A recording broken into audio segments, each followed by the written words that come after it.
नमस्कार मंडळी, तुम्हा सर्वांचं पुन्हा एकदा आकाश भ्रमंती या माझ्या चॅनलवरती स्वागत आहे। आज आपण आलो आहोत रसाळगडावरती।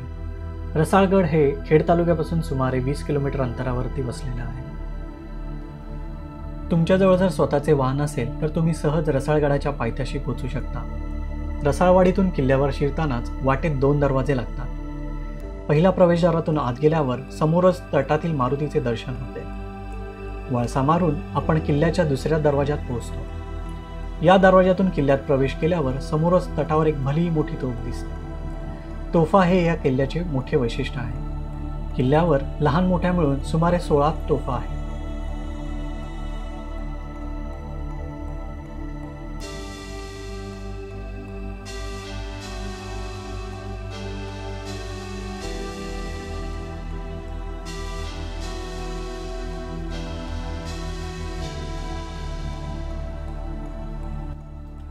संपूर्ण किल्ल्याचा माथा म्हणजे एक पठारच आहे। समोरच जोलाई देवीचे मंदिर आहे। मंदिराच्या समोर दीपमाळ आणि तुळशी वृंदावन आहे आणि त्याच्या समोरच एक तोफ सुद्धा ठेवलेली आहे। मंदिराच्या बाजूला पाण्याचा मोठा तलाव असून हे पाणी पिण्यासाठी योग्य आहे। मंदिराच्या मागच्या बाजूला शिवाचे छोटेसे मंदिर आहे। पाण्याच्या टाक्याच्या वरच्या भागाला थोडासा उंचवटा आहे, यालाच बालेकिल्ला म्हणतात। यात वाड्यांचे मोठे प्रमाणावर अवशेष आहेत।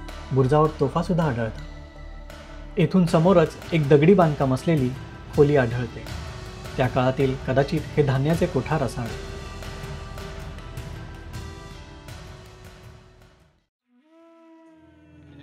सन 1660च्या मोहिमेत छत्रपती शिवाजी महाराजांनी रसाळगड जिंकला आणि पुढे सन 1755 मध्ये तुळाजी अंग्रे यांनी पुन्हा रसाळगड घेतला।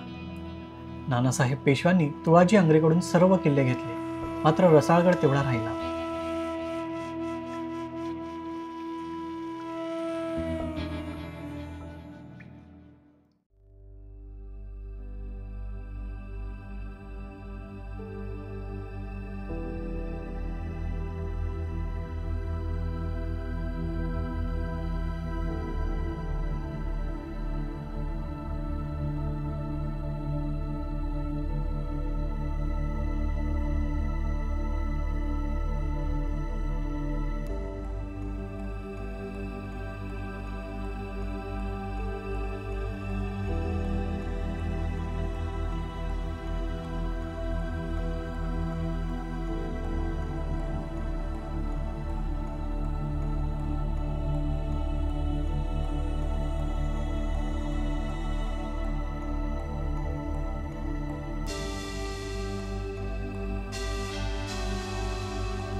चला तर मंडळी, निरोपाची वेळ झालेली आहे.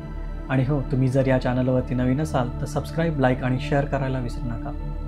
छत्रपती शिवाजी महाराजांच्या स्वराज्यातील रसाळगड हा किल्ला तुम्हाला कसा वाटला हे नक्की कमेंट्समध्ये कळवा. पुन्हा भेटूया नवीन एका ठिकाणी. तोपर्यंत जय महाराष्ट्र, जय शिवराय. धन्यवाद.